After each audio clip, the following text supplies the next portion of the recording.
तो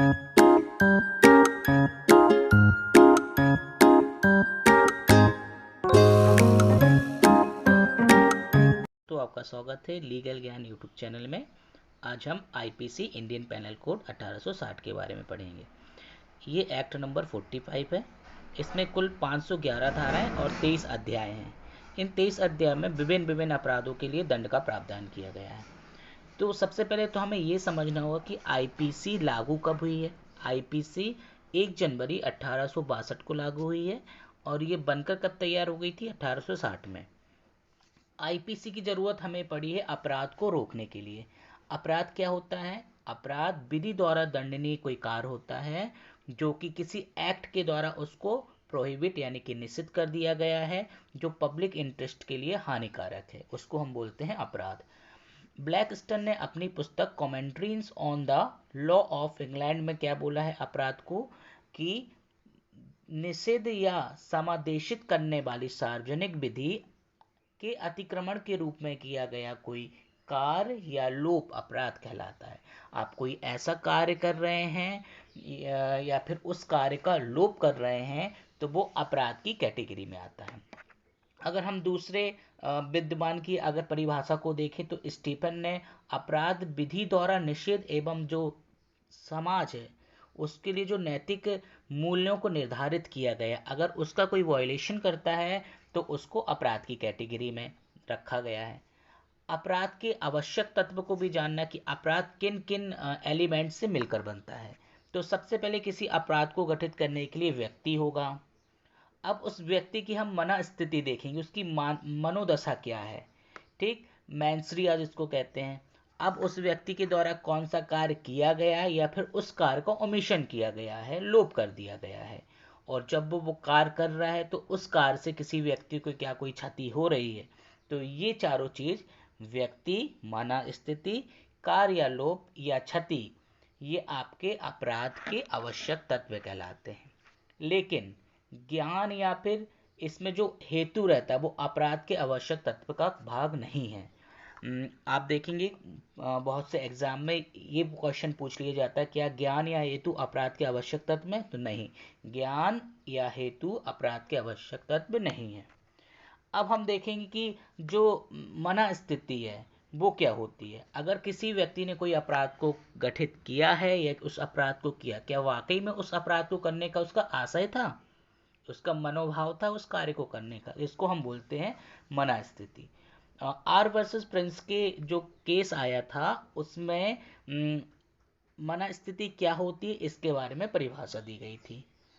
अब हम अगर किसी अपराध को कर रहे हैं तो उसके स्टेप क्या होंगे, उसके चरण क्या होंगे, ये भी हमको देखना आवश्यक होता है। तो सबसे पहले अगर किसी व्यक्ति के मन में कोई बात आ रही, कोई विचार आ रहा है, तो वो पहला चरण कहलाता है। अब उस विचार को अगर उस व्यक्ति के मन में आया है तो अब उसके लिए क्या उसने कोई तैयारी की है उस कार्य को करने के लिए, ये हमें देखना होगा। तो तैयारी दूसरा चरण होता है। अब तैयारी तो हमने कर लिया कि हम उस कार्य को करने के लिए कोई प्रयास कर रहे हैं, तो जो हम अटेम्प्ट करेंगे वो हमारा तीसरा चरण हो जाता है। अब हमने विचार भी कर लिया, तैयारी भी कर ली और प्रयास भी कर लिया, तो उसका कोई परिणाम निकल रहा है, तो ये चारों चीज आपके कहलाते हैं चरण। अब अगर हम देखें तो इसका अगर हम बात करें कि आईपीसी की धारा सेक्शन 1 क्या कहता है, तो संहिता का नाम और उसके प्रवर्तन का विस्तार। यह अधिनियम भारतीय दंड संहिता कहलाएगा और इसका विस्तार अब संपूर्ण भारत में होगा। पहले जम्मू कश्मीर में नहीं था, लेकिन अब ये संपूर्ण भारत में। जम्मू कश्मीर पुनर्गठन अधिनियम 2019 के द्वारा इसको संपूर्ण भारत में लागू कर दिया गया है। धारा 2 कहता है भारत के भीतर किए गए अपराधों का दंड। इसके अगर हम बेयर एक्ट के अकॉर्डिंग देखें तो हर व्यक्ति, कोई भी व्यक्ति अगर कोई ऐसा कार्य या लोप करता है जो कि भारत के अंदर अगर उस कार्य को करने से वो दोषी होता है तो वो आईपीसी के तहत दंडनीय होगा। तीसरा अगर हम देखें धारा 3 क्या कहती है, धारा 3 कहती है भारत से परे किए गए किंतु उसके भीतर विधि के अनुसार विचारणीय अपराधों का दंड। यदि कोई व्यक्ति भारत से परे, भारत से बाहर कोई ऐसा अपराध करता है कि वह भारतीय विधि के अनुसार उसका विचारण किया जा सकता है उस व्यक्ति का, तो ये माना जाएगा कि उस व्यक्ति ने भारत के जो विधि बनाई है उसका उल्लंघन किया है। धारा 4 राज्य क्षेत्रातीत अपराधों का संहिता का विस्तार। इसमें कुल 3 पार्ट दिए होंगे। पहला कहता है भारत से बाहर और परे किसी स्थान में भारत के किसी नागरिक द्वारा, यानी कि भारत का कोई नागरिक है और भारत के बाहर किसी स्थान पर अगर कोई अपराध करता है। दूसरा कहता है कि भारत के रजिस्ट्रीकृत किसी पोत या विमान में, चाहे वो कहीं भी हो, किसी व्यक्ति द्वारा किए गए अपराध का दंड। यदि भारत में कोई पोत है या कोई विमान है जो कि भारत में जिसका रजिस्ट्रीकरण हुआ है, रजिस्ट्रीकृत हुआ है, और यदि उसमें कोई अपराध गठित किया जाता है तो वो माना जाता है कि वो अपराध भारत में गठित हुआ है। तीसरा कहता है भारत में अपस्थित कंप्यूटर संसाधन को लक्ष्य बनाकर भारत के बाहर और परे किसी स्थान पर किसी व्यक्ति द्वारा किया गया अपराध, जैसे कि साइबर क्राइम होते हैं।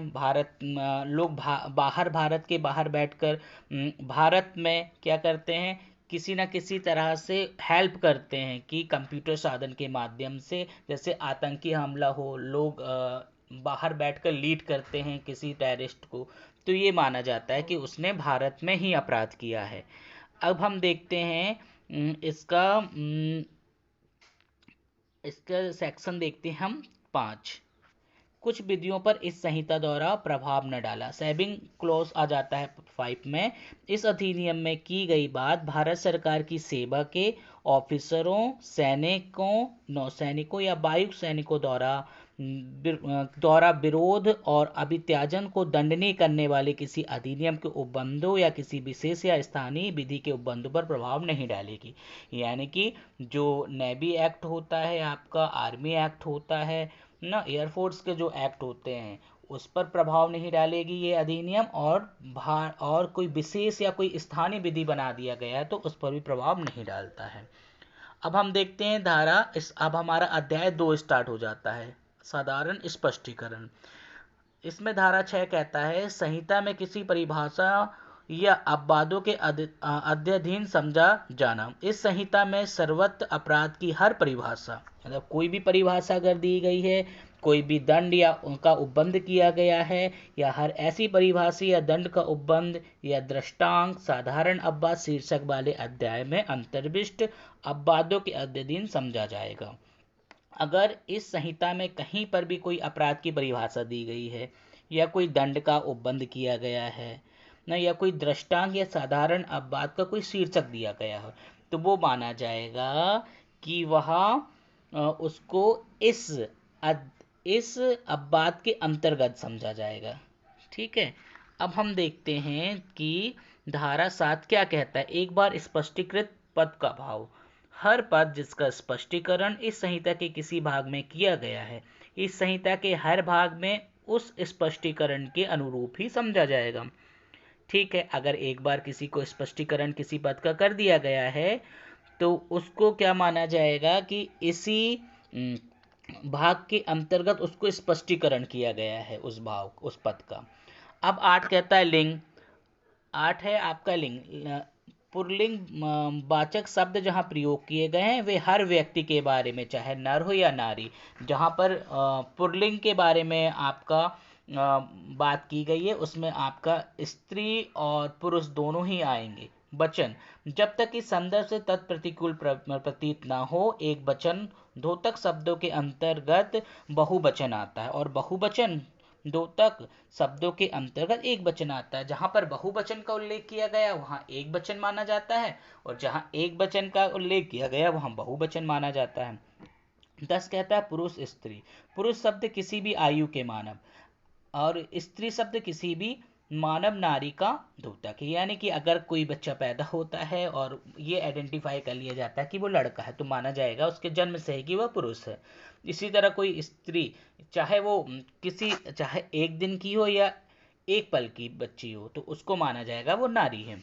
व्यक्ति, कोई भी कंपनी, संगम या व्यक्ति निकाय, चाहे वह निगमित हो या नहीं हो, व्यक्ति सब के अंतर्गत आता है। जैसे कि जानते हैं कोई कंपनी को भी हम क्या एक कृत्रिम व्यक्ति मानते हैं। ठीक। 12 कहता है लोक।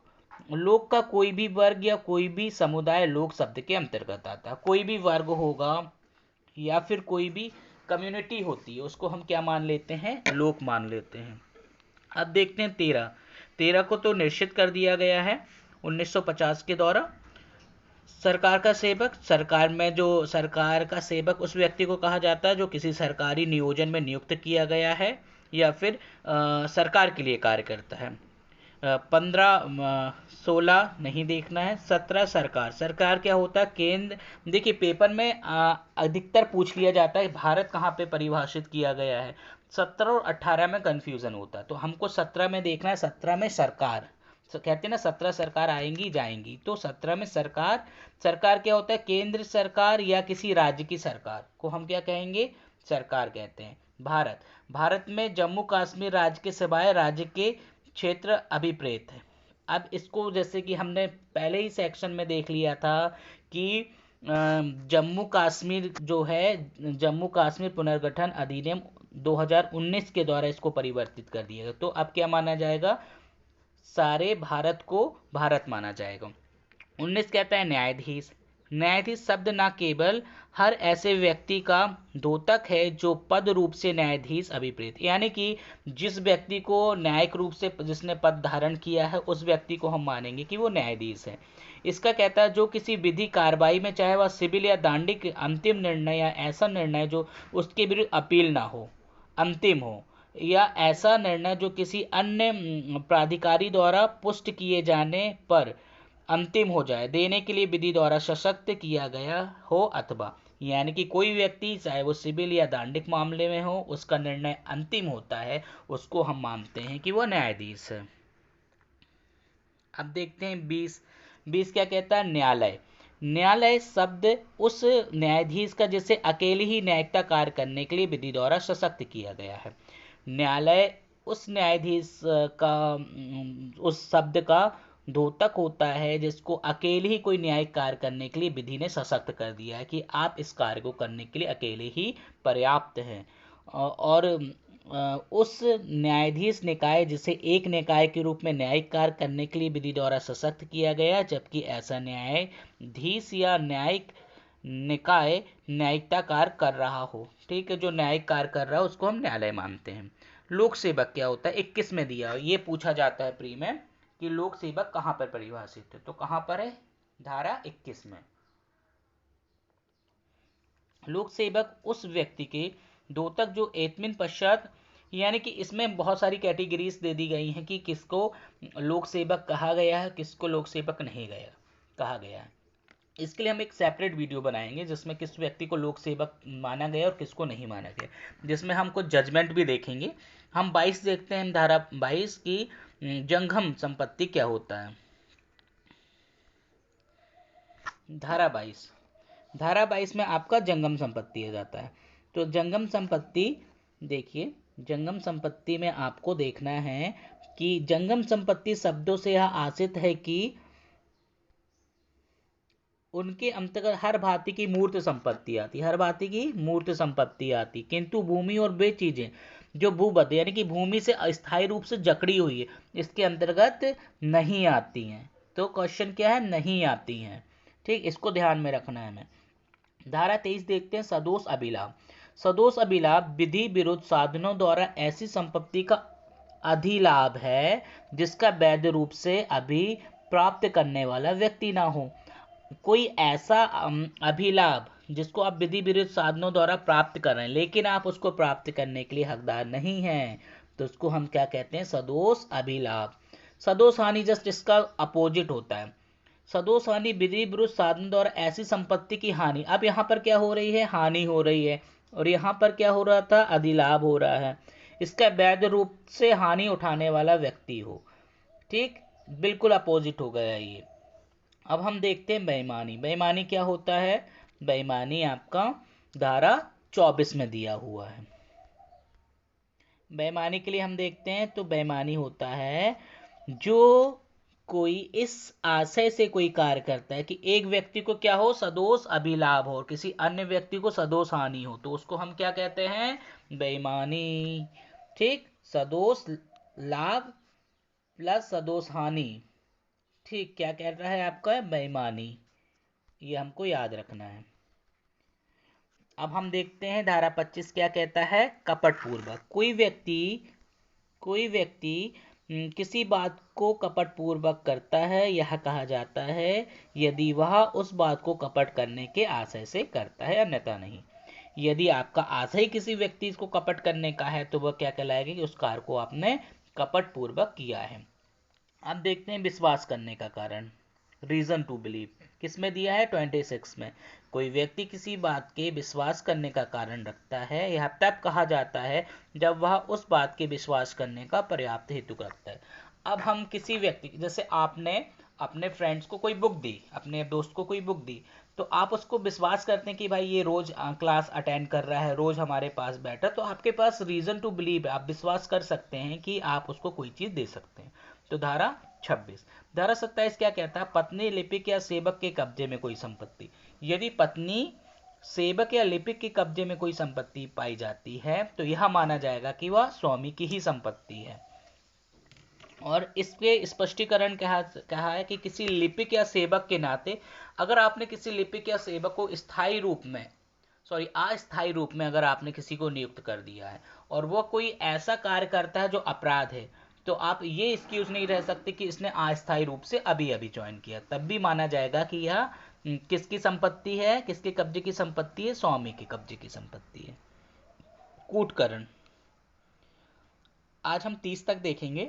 28 कहता है आपका कूटकरण, जो व्यक्ति एक चीज को दूसरी चीज के सदृश इस आशय से कि वह उस सदृश से प्रवंचना करे, संभाव जानते हुए करता है कि तद द्वारा प्रवंचना की जाए, वह कूटकरण करता है, यह कहा जाता है।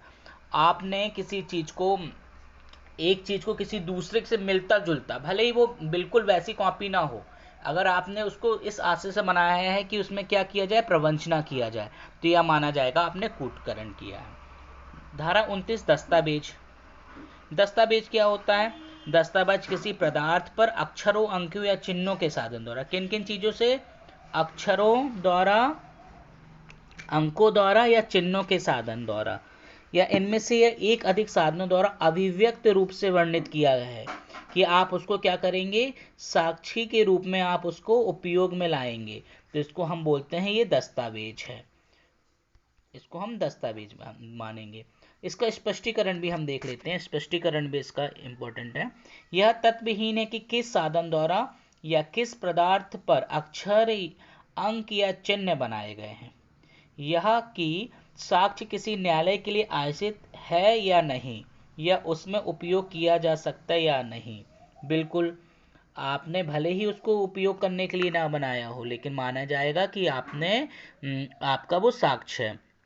अब इसमें दृष्टांत देखते हैं, किसी संविदा के निबंधनों को अभिव्यक्त करने वाला कोई लेख, आप कोई ऐसी संविदा कर रहे हैं जिसको अभिव्यक्त रूप से क्या कर रहा है, वो स्पष्ट कर रहा है, साक्ष्य के रूप में किया गया उपयोग दस्तावेज कहलाता है। बैंक कार्ड पर दिया गया चेक आपका कहलाएगा। मुख्तारनामा दस्तावेज आपका दस्तावेज कहलाता है।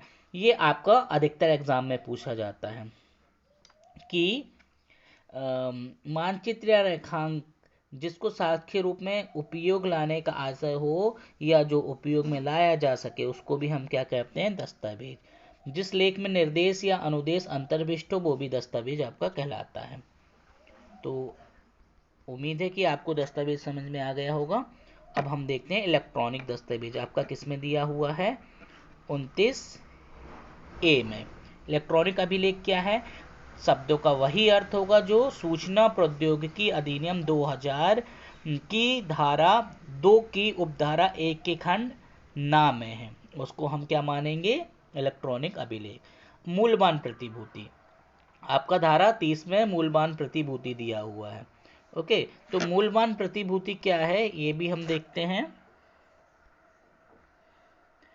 मूल्यवान प्रतिभूति उस दस्तावेज का द्योतक है जो ऐसी दस्तावेज है या होने तात्पर्य है जिसके द्वारा कोई विधिक अधिकार, आप कोई ऐसे दस्तावेज बना रहे हैं जिससे आपका कोई विधिक अधिकार सृजित होता है, विस्तारित होता है, अंतरित, निर्बंधित या निर्भावित होता है, तो उसको हम मानेंगे कि वह मूल्यवान प्रतिभूति है। इसका दृष्टांत देखते हैं। दृष्टांत इसका कहता है कि का एक विनिमय पत्र की पीठ पर अपना नाम लिख देता है। इस पृष्ठांक का प्रभाव किसी व्यक्ति को जो उसका विधिपूर्ण धारक हो जाए उस विनिमय पत्र पर का अधिकार अंतरित किया जाना है। इसलिए यहाँ पृष्ठांकन मूल्यवान प्रतिभूति है। चेक भी आपका मूल्यवान प्रति होता है, हुंडी भी होता है, ये सारी चीजें आपकी क्या होती है, मूल्यवान प्रतिभूति होती है। उम्मीद है कि धारा 1 से लेकर धारा 30 तक आपको समझ में आ गया होगा। आगे के सेक्शन को हम अगले वीडियो में देखेंगे। थैंक यू देखने के लिए।